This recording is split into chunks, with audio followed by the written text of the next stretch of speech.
Hello friends, welcome to all of you. तो कैसे हैं आप लोग। कल हमने एक टॉपिक पढ़ा था, फोटो इलेक्ट्रिक इफेक्ट। उम्मीद है आप लोगों को समझ में आया होगा। और इसी के साथ हम आज आगे बढ़ते हैं और आज एक नया टॉपिक स्टार्ट करते हैं। इसका नाम है क्वांटम प्रभाव। क्वांटम प्रभाव हमने पहले तो अपन लिख लेते हैं। अपन कौन सा चल रहे हैं, क्वांटम थ्योरी। क्वांटम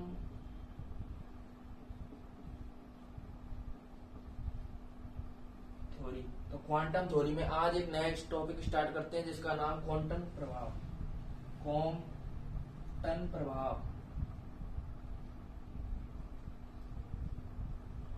तो आज हम इसमें देखेंगे कि क्वांटम प्रभाव क्या होता है, क्वांटम प्रभाव में कैसे प्रयोग होते हैं, कैसे क्वांटम अपन विस्थापन निकालते हैं, क्वांटम विस्थापन किसे कहते हैं, इसमें जो इलेक्ट्रॉन और प्रोटॉन की जो टक्करें करवाई जाती हैं वो किस प्रकार होती है, इलेक्ट्रॉन की गतिज ऊर्जा कैसे होती है, तो उस सब की आज हम चर्चा करेंगे। तो सबसे पहले अपन देखते हैं क्वांटम प्रभाव में क्या होता है कि एक्स किरणों को किसी प्रकीर्णक, किसी धातु जो है, कोई मान लो धातु है, ये धातु प्रकीर्णक धातु है ये। तो प्रकीर्णक क्या होता है कि अपने ऊपर आपतित जो कोई भी एक्स किरण होती है उसको प्रकीर्णित करता है।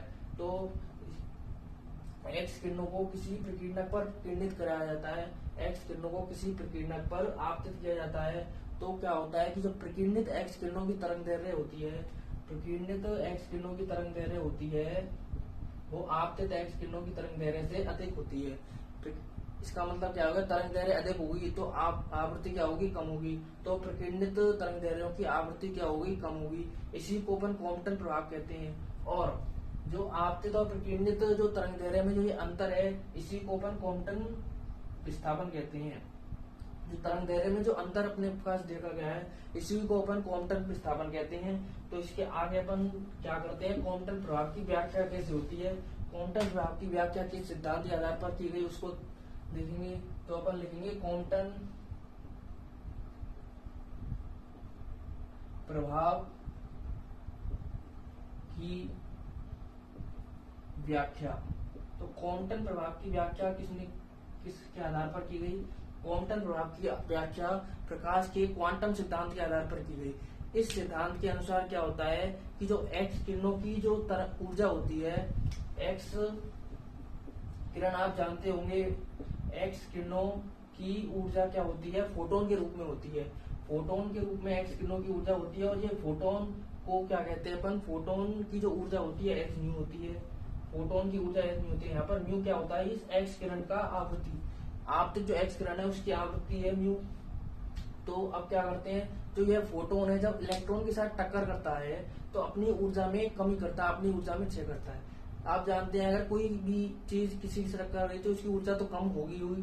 तो फोटोन जब इलेक्ट्रॉन के साथ टक्कर करता है तो अपनी ऊर्जा में क्षय करता है। इसी के साथ क्या अर्थात क्या हो गया कि जो प्रकीर्णित जो फोटोन की जो ऊर्जा है वो कम हो जाएगी, अर्थात प्रकीर्णित फोटोन की ऊर्जा कम होगी तो आपतित फोटोन की ऊर्जा अधिक होगी। तो इसमें क्या निष्कर्ष निकला हमारे पास कि जो प्रकीर्णित फोटोन की तरंग दैर्ध्य है वो आपतित फोटोन की तरंग दैर्ध्य से अधिक होगी। इसी को अपन क्वांटम प्रभाव कहते हैं। इसी जो ये अपने पास आपतित फोटोन की तरंग दैर्ध्य प्रकीर्णित फोटोन की तरंग दैर्ध्य से अधिक आई है, इसी अंतर को अपन क्वांटम विस्थापन कहते हैं और इस प्रभाव को क्वांटम प्रभाव कहते हैं। इसी प्रभाव को क्वांटम प्रभाव पढ़ रहे हैं तो क्वांटम प्रभाव ही कहेंगे वो। तो आगे अपन देखते हैं कि क्वांटम प्रभाव में कैसे अपन ने फोटोन की इलेक्ट्रॉन के साथ टक्कर करवाई। तो हमारे पास क्या है कि एक तो फोटोन है, ये है हमारे पास फोटोन। फोटोन फोटोन इसकी ऊर्जा हमारे पास एच न्यू, इसकी ऊर्जा एच न्यू है। और इसका जो संवेग है, संवेग हमारे पास एच न्यू अपॉन सी है। ये जब फोटोन एक इलेक्ट्रॉन के साथ, ये इलेक्ट्रॉन क्या है, स्थिर है, स्थिर इलेक्ट्रॉन के साथ जो जिसकी ऊर्जा हमारे पास एम नॉट सी स्क्वायर है,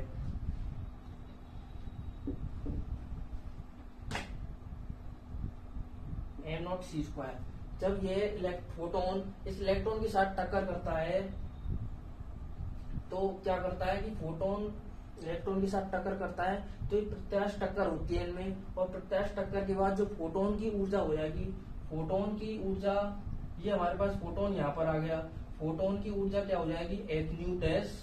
और जो इसका संवेग हो जाएगा वो हो जाएगा एच न्यू डैश अपॉन सी। और इसी प्रकार से इलेक्ट्रॉन की इस तरह इलेक्ट्रॉन इसकी गतिज ऊर्जा क्या हो जाएगी, इलेक्ट्रॉन की ऊर्जा हमारे पास mc² हो जाएगी और इसका जो संवेग है वो हमारे पास हो जाएगा mv। और एक चीज में क्या है कि जो ये फोटोन टक्कर के बाद जो है आपतित फोटोन की दिशा, ये आपतित फोटोन की दिशा के साथ फाई कोण बनाता है और इलेक्ट्रॉन हमारे पास थीटा कोण बनाता है। तो ये हो गए हमारे पास फाई कोण और थीटा कोण। तो इस टक्कर के बाद हम इसके घटक निकालेंगे। घटक के बाद अपन नियमों का यूज करेंगे, ऊर्जा संरक्षण और संवेग संरक्षण का नियम, उससे अपन समीकरण निकालेंगे और उसके बाद अपन कॉम्पटन विस्थापन की क्या करेंगे, कॉम्पटन विस्थापन यानी कि लैम्डा जो है वो क्या होता है, कॉम्पटन विस्थापन क्या होता है उसको ज्ञात करेंगे। तो सबसे पहले इसके घटक करते हैं। तो अपने पास संवेग के घटक करने अपन को, तो यहाँ है एच न्यू डैश अपॉन सी। तो इसका जो क्षैतिज घटक होगा वो क्या होगा, यहाँ पर फाई कोण के साथ क्या होगा, एच न्यू डैश अपॉन सी कॉस फाई। और ऊर्ध्वाधर घटक क्या होगा, एच न्यू डैश अपॉन सी साइन फाई। इसी प्रकार एम बी, इसका जो ऊर्ध्वाधर घटक है वो क्या होगा, एम बी कॉस थीटा। और इधर जो इसका इधर घटक क्या होगा, एम बी साइन थीटा। तो इन घटकों के आधार पर अपन क्या करेंगे, कॉम्पटन विस्थापन का मान ज्ञात करेंगे। कॉम्पटन विस्थापन क्या हमारे पास निकलता है, एम बी साइन थीटा। तो सबसे पहले अपन क्या करते हैं, ऊर्जा संरक्षण का नियम लगाते हैं कि टक्कर से पहले और टक्कर के बाद जो ऊर्जा होगी वो समान होगी। ऊर्जा संरक्षण का नियम क्या कहता है कि टक्कर से पहले और टक्कर के बाद ऊर्जा समान होगी। टक्कर से पहले ऊर्जा कितनी थी, इनकी फोटोन की ऊर्जा हमारे पास एच न्यू थी और टक्कर के पहले इलेक्ट्रॉन की ऊर्जा कितनी थी, एम नॉट सी स्क्वायर बराबर टक्कर के बाद ऊर्जा कितनी है, फोटोन की ऊर्जा टक्कर के बाद एच न्यू डैश अपॉन सी हो गई, एच न्यू डैश हो गई और इलेक्ट्रॉन की ऊर्जा कितनी हो गई, एम सी स्क्वायर। और यहाँ से अपन एम सी स्क्वायर निकालेंगे। तो एम सी स्क्वायर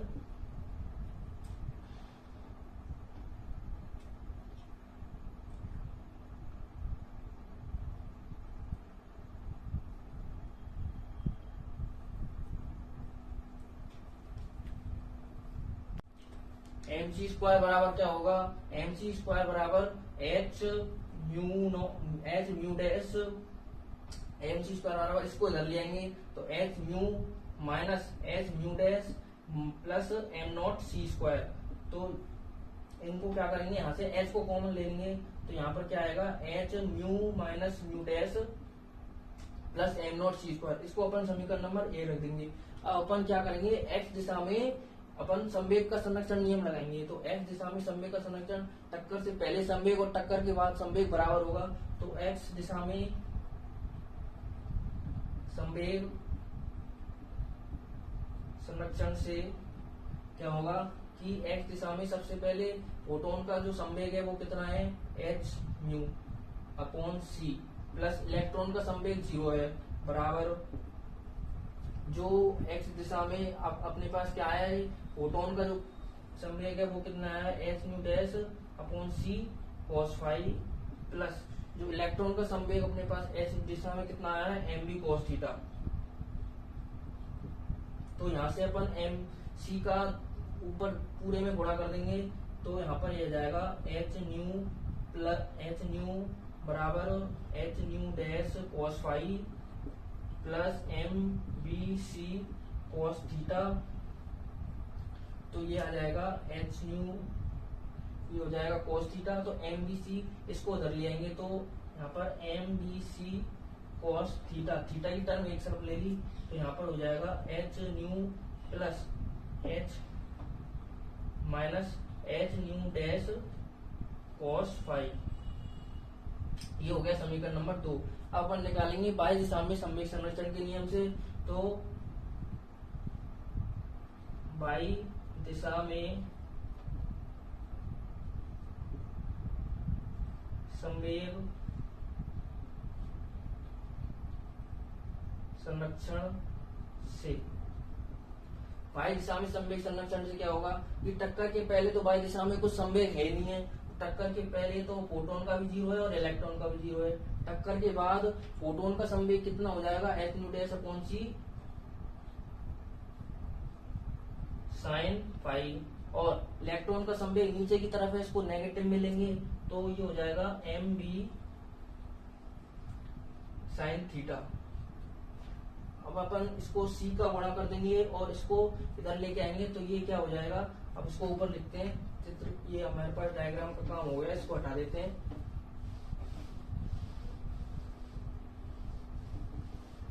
इसको भी मिटा देते हैं क्योंकि हमारे पास जगह की आवश्यकता है। तो इसका क्या हो जाएगा, ये M B C sine theta बराबर H nu dash sine phi. सब ये हो गया समीकरण नंबर 3। तो अब अपन क्या करेंगे, इस समीकरण 2 और समीकरण 3 को वर्ग करके जोड़ने पर, समीकरण 2 और 3 को वर्ग करके जोड़ेंगे तो इसका वर्ग करके जोड़ेंगे, ये हो जाएगा एम स्क्वायर बी स्क्वायर सी, समीकरण 2 पहले तो स्क्वायर और कोस स्क्वायर थीटा, पहले तो एलएचएस की तरफ जोड़ेंगे तो cos square theta plus M square B square C square sine square theta बराबर, इसको वर्क करेंगे। इसका वर्क कैसे हो जाएगा कि पहले तो इसका एच स्क्वायर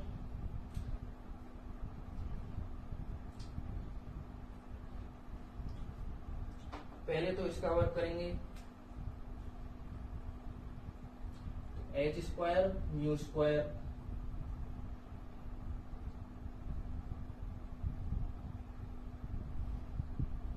फिर एच स्क्वायर, फिर इसका वर्क करेंगे plus H square mu dash square cos square phi minus 2ab यानी कि माइनस 2ab यानी कि h square mu dash cos phi. ठीक है, फिर आप प्लस क्या करेंगे, इसका वर्ग भरेंगे तो H square mu dash square sine square phi. अब क्या करेंगे, इसको सॉल्व करेंगे तो ये यहाँ पर M square B square C square common आ जाएगा और यहाँ से कोस square theta plus sine square theta ये हो जाएगा, प्लस इसके बाद क्या करेंगे, यहाँ पर एच स्क्वायर म्यू स्क्वायर है, ये एच स्क्वायर म्यू स्क्वायर हो गया plus H square mu dash square ये कोस स्क्वायर थीटा और यहाँ पर ये भी H square mu dash square ये साइन स्क्वायर थीटा, तो cos square phi plus sine square phi minus minus इसको लिखेंगे 2h square mu dash cos phi.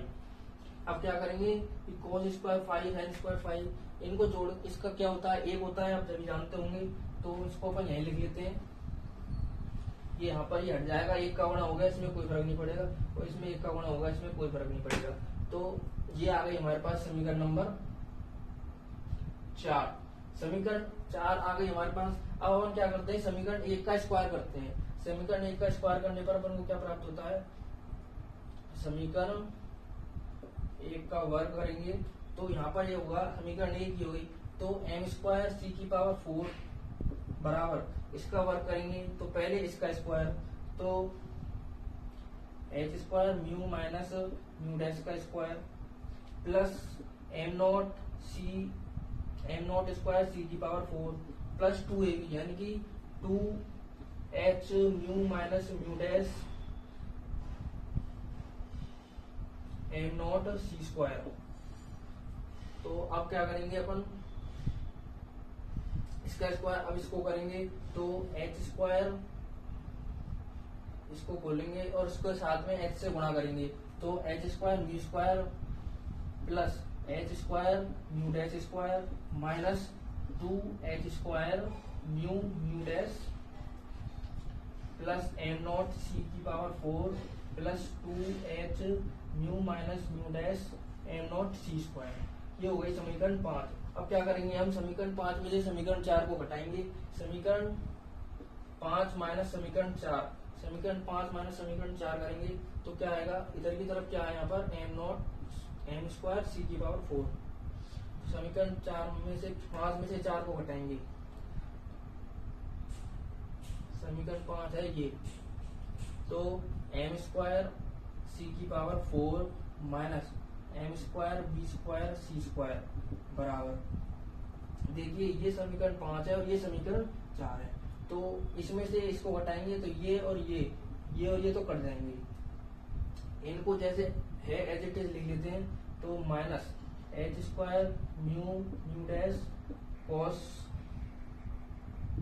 Mu dash plus am not C की power 4 plus 2h mu minus mu dash M not C square. अब उसको लिख लेंगे।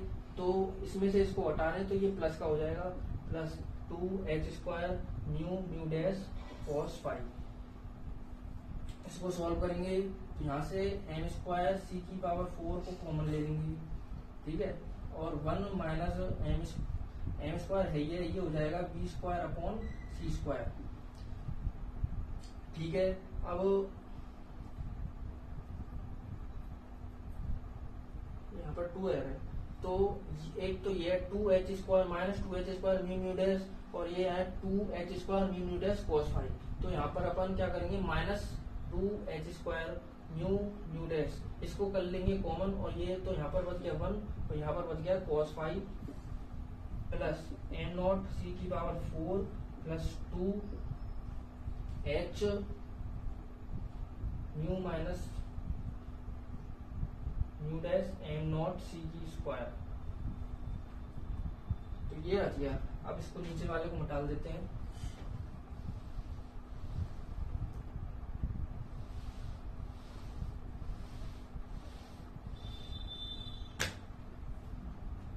हाँ, तो अपने पास एक फॉर्मूला है, आप जानते होंगे m बराबर क्या होता है, M naught upon under root में 1 minus B square upon C square.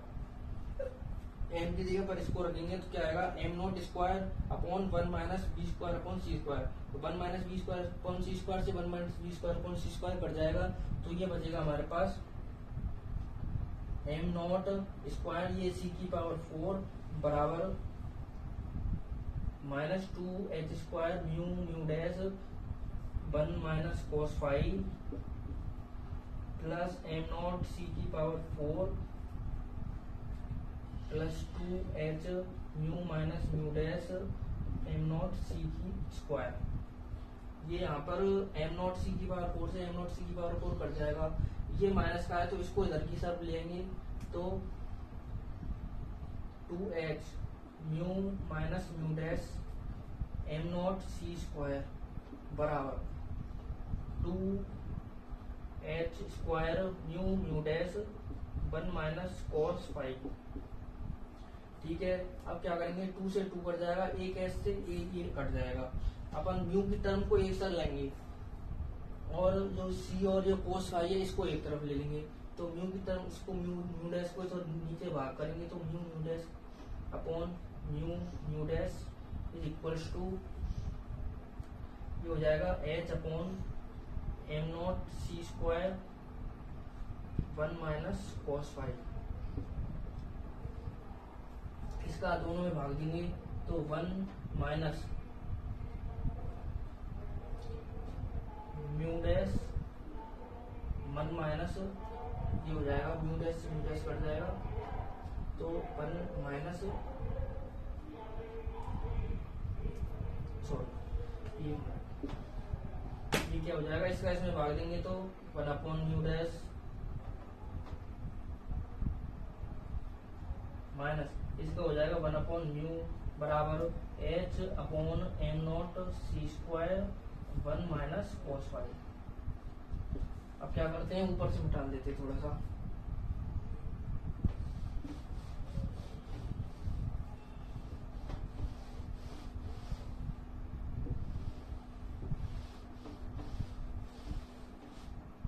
इसको अपन समीकरण 6 नाम देते हैं, समीकरण 6। तो अब यहाँ पर क्या करेंगे 1 अपॉन म्यू डैश, हम जानते हैं कि म्यू डैश क्या होता है सी अपॉन लेमडा डैश और म्यू बराबर क्या होता है सी अपॉन लेमडा। तो इसको अपन यहाँ पर पुट करेंगे तो 1 अपॉन म्यू डैश की जगह पर सी अपॉन लेमडा डैश, तो ये हो जाएगा lambda dash upon C minus lambda upon C बराबर H upon M not C square 1 minus cos phi. तो यहाँ पर सी, ये सी से ये एक सी कट जाएगा, तो लेमडा डैश माइनस लेमडा बराबर H upon M not C 1 minus cos phi. तो यही आ गया हमारे पास लेमडा डैश। लेमडा क्या है हमारे पास, प्रकीर्णित एक्स किरणों की तरंग दैर्ध्य है, और लेमडा हमारे पास क्या है कि आपतित एक्स किरणों की तरंग दैर्ध्य है। तो माइनस प्रकीर्णित में से आपतित करेंगे, ज्यादा में से कम करेंगे तो क्या हो जाएगा, यही विस्थापन हमारे पास मिल जाएगा। तो लेमडा डैश माइनस लेमडा, इसी को अपन क्या कहते हैं, डेल्टा लेमडा बराबर लेमडा सी 1 माइनस कॉस फाई। अब लेमडा सी का क्या चक्कर है, लेमडा सी ये हमारे पास क्या है, एच अपॉन एम नॉट सी। इसको अपन एच का और एम नॉट का और सी का, इनका ये मान है कांस्टेंट, तो इनका मान रखेंगे तो हमारे पास लेमडा बराबर क्या आएगा, 0.04024 एंगस्ट्रॉम। तो इसको अपन यहाँ पर रखेंगे, तो डेल्टा लेमडा, इसको डेल्टा लेमडा क्या आ जाएगा, लेमडा 0.02421 माइनस 2 cos फाई। ये आ गया समीकरण नंबर 7। यही हमारे पास क्या हो गया, कॉम्पटन विस्थापन। कॉम्पटन विस्थापन आ गया। तो अब आगे चलते हैं।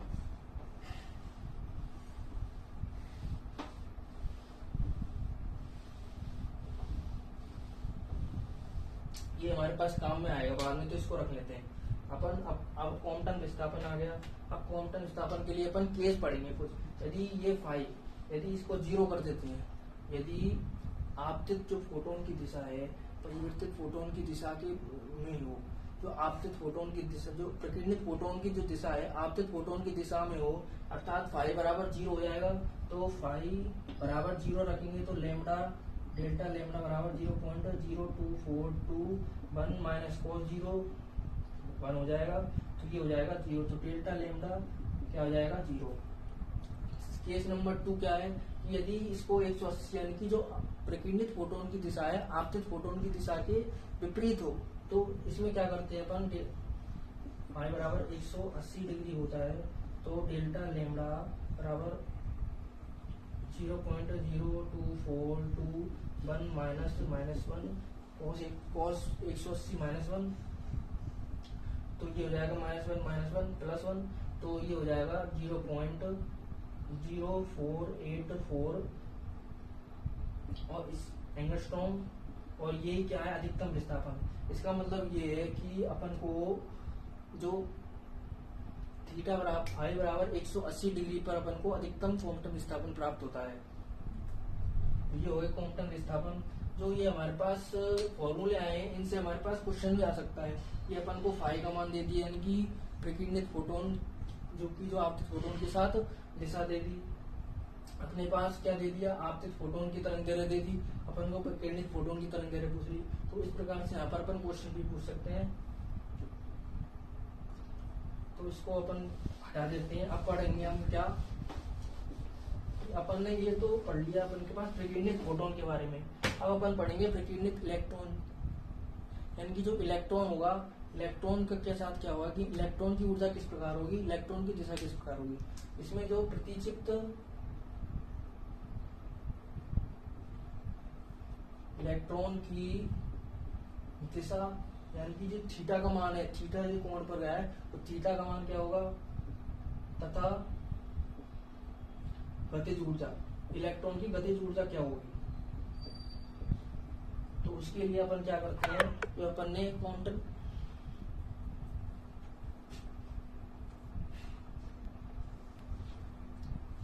उसके लिए क्या करते हैं, जो अपन ने क्वांटम विस्थापन में समीकरण निकाली थी, उनमें समीकरण 3 में 2 का भाग देंगे। समीकरण 3 और समीकरण 2 किस प्रकार है, वो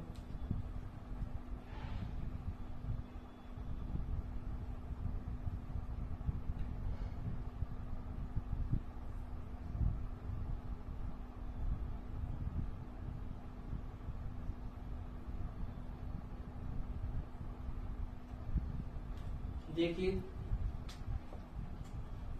समीकरण 2 क्या आएगी थी हमारे पास, समीकरण 2 हमारे पास आई थी MBC cos थीटा बराबर H nu minus H nu dash cos phi. समीकरण 3 क्या थी? M B C sine theta बराबर H nu dash sine phi. तो अपन क्या करेंगे, समीकरण 3 में 2 का भाग देंगे तो क्या होगा, M B C sine theta upon M B C cos theta बराबर एच से तो एच कट जाएगा, अपन इसको भाग देंगे तो ये हो जाएगा mu dash sine phi upon mu minus mu dash cos phi. तो एमबीसी से MBC sine theta upon cos theta tan theta बराबर म्यू डैश को अपन नीचे भाग लेंगे, नीचे लाके इसमें डिवाइड करेंगे, ये हो जाएगा sine phi upon mu dash का भाग देंगे तो mu upon mu dash minus क्या हो जाएगा कॉस फाई। ये उसको मान लेते हैं अपन समीकरण नंबर 7। समीकरण 7 मान लेते हैं अपन को। अब यहाँ पर म्यू अपॉन म्यू डैश का मान चाहिए। म्यू अपॉन म्यू डैश अपन समीकरण 6 इसको इसलिए लिख रखा है कि समीकरण 6 से निकालते हैं तो इसमें क्या करते हैं, इसमें पूरे में म्यू का गुणा कर देते हैं। तो म्यू का गुणा करते हैं तो यहाँ पर क्या आएगा, म्यू का गुणा करेंगे तो mu upon mu dash minus 1 बराबर H upon M not C square, यहाँ पर म्यू भी आ जाएगा 1 माइनस कॉस फाई। तो यहाँ से म्यू अपॉन म्यू डैश क्या आ जाएगा 1 plus H mu upon M not C square 1 minus cos phi. इस म्यू अपॉन म्यू डैश के मान को अपन यहाँ पे रख देंगे तो ये क्या हो जाएगा sine phi upon 1 plus H mu upon M not C square 1 minus cos phi minus cos phi. तो इसको अपन हटा देते हैं यहाँ से। तो टेन थीटा बराबर ये आ गया हमारे पास। इसको अपन थोड़ा सा और सॉल्व कर लेते हैं तो साइन फाई अपॉन 1 प्लस इसका गुणा करेंगे H mu upon M not C square minus H mu upon M not C square cos phi minus cos phi. तो यहाँ से साइन फाई क्या आ जाएगा, ये क्या हो जाएगा 1 plus H mu upon M not C square, यहाँ से माइनस अपन कॉस फाई इसमें कॉमन ले लेंगे, कॉस फाई इसमें कॉमन आ गया तो 1 plus H mu upon M not C square. तो इन दोनों में से अपन H mu upon M nought 1 plus इसको ऊपर लिख लेंगे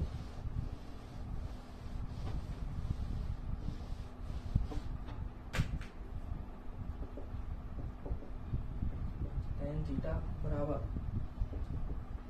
sign phi upon 1 plus H mu upon M not C square common ले लिया, यहाँ पर आ गया 1 माइनस कॉस फाई। अब क्या करेंगे अपन कि 1 माइनस कॉस फाई और साइन फाई, इसके मान आप जानते हैं कि साइन फाई को अपन क्या लिख सकते हैं 2 sine phi by 2 cos phi by 2 और 1 माइनस कॉस फाई को क्या लिख सकते हैं 2 sine square phi by 2।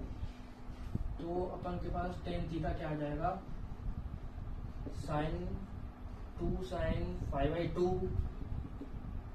Cos phi by 2 upon 1 plus H mu upon M not C square 2 sine square phi by 2। यहाँ से एक साइन से तो एक साइन कट जाएगा, 2 से 2 कट जाएगा, तो यहाँ से हमारे पास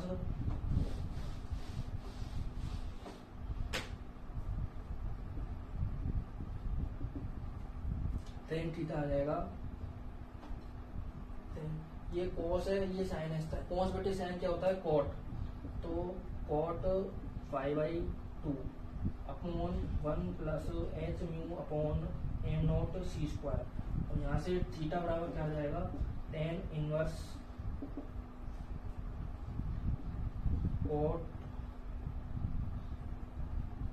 5/2 upon 1 plus H mu upon M not C square. तो ये हमारे पास क्या आ जाएगी, प्रकीर्णित इलेक्ट्रॉन की दिशा आ गई। क्या कौन इसका, ये हमारे पास प्रकीर्णित इलेक्ट्रॉन की दिशा आ गई। थीटा मतलब जो आपतित फोटोन की दिशा से थीटा कोण पर ये क्या होगा, अपन को प्राप्त होगा इलेक्ट्रॉन। तो अपन अब क्या करेंगे, अपन प्रकीर्णित इलेक्ट्रॉन की गतिज ऊर्जा निकालेंगे, प्रतिक्षिप्त इलेक्ट्रॉन की गतिज ऊर्जा। तो क्या होता है कि जब फोटोन इलेक्ट्रॉन की टक्कर होती है, फोटोन इलेक्ट्रॉन की टक्कर में जो फोटोन की ऊर्जा में कमी होती है, फोटोन की ऊर्जा में कमी क्या होती है कि पहले तो ऊर्जा एच म्यू थी, फिर गई एच म्यू डैश। तो ये ऊर्जा में जो कमी हुई है, यही इलेक्ट्रॉन को गतिज ऊर्जा के रूप में प्राप्त होती है। तो इस प्रकार इलेक्ट्रॉन की गतिज ऊर्जा क्या हो जाएगी, जो फोटोन की ऊर्जा में जो कमी है, जो इतनी कमी की है, वही इलेक्ट्रॉन को गतिज ऊर्जा होती है प्राप्त। तो इलेक्ट्रॉन की गतिज ऊर्जा क्या होगी हमारे पास, के बराबर हाफ एम वी स्क्वायर बराबर H mu minus H mu dash. तो ये क्या आ जाएगी, एच के बराबर एच यहाँ से कॉमन ले लिया और म्यू कॉमन ले लिया, अपन को 1 minus mu dash upon mu. अपन ने अभी म्यू अपॉन म्यू डैश का मान निकाला था, तो h mu 1 minus mu upon mu dash का मान निकाला था अभी अपन ने, म्यू अपॉन म्यू डैश। तो यहाँ पर म्यू अपॉन म्यू डैश का मान रखेंगे के बराबर H mu 1 minus 1 upon 1 plus, तो म्यू अपॉन म्यू डैश का मान क्या था हमारे पास, H mu upon M not सी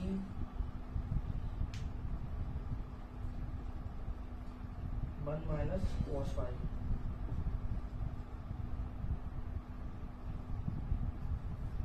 तो ये हमारे पास म्यू अपॉन म्यू डैश का मान था। अपन क्या करेंगे, इसको सरल करने के लिए इसको अपन एल्फा मान लेंगे।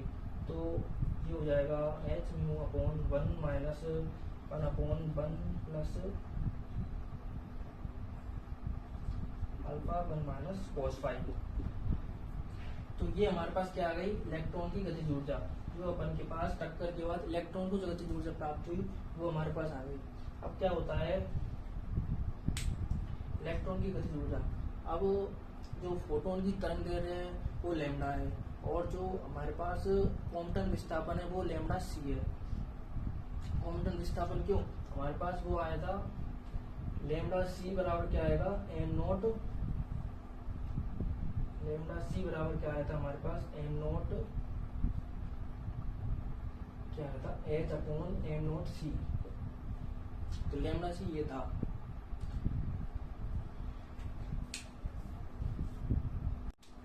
तो ये क्या हो गया, lambda C H upon M not C square. तो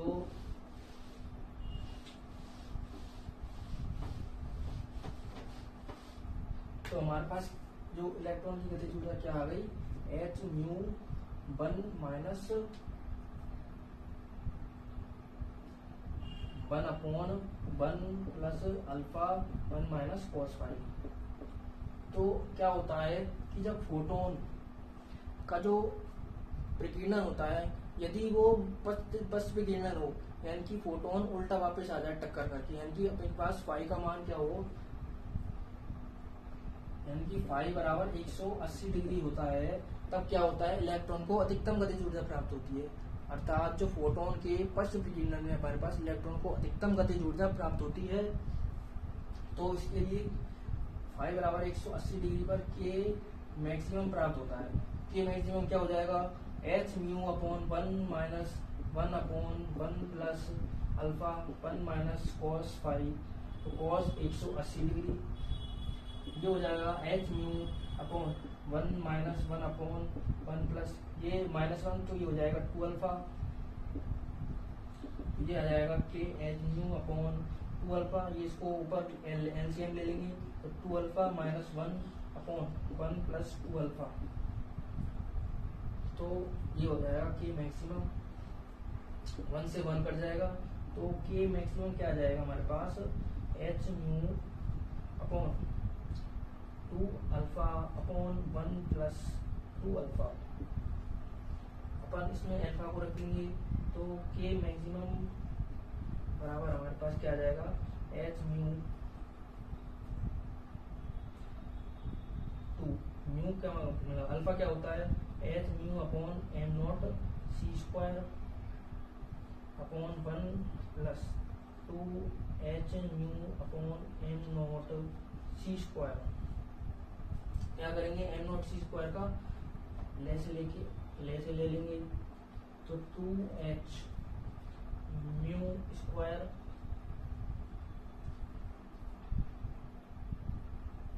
H square upon M not C square plus 2 H mu. ये आ गया हमारे पास क्या के मैक्सिमम यानी कि अधिकतम गतिज ऊर्जा ये आ गई। अब अपन इसमें यदि म्यू को अपन लेमडा अपॉन सी रखें और H nought upon M not C को अपन क्या रखें लेमडा सी रखें, तो हमारे पास क्या होगा कि जो के मैक्सिमम आएगा उसको अपन थोड़ा डायरेक्ट ले लेते हैं कि 2 एच नहीं आएगा एच हो गया एच स्क्वायर म्यू स्क्वायर, तो ये हमारे पास क्या आएगा 2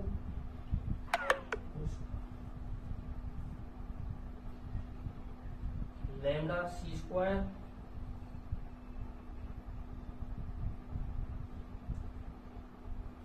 lambda square upon lambda square plus 2 lambda lambda सी।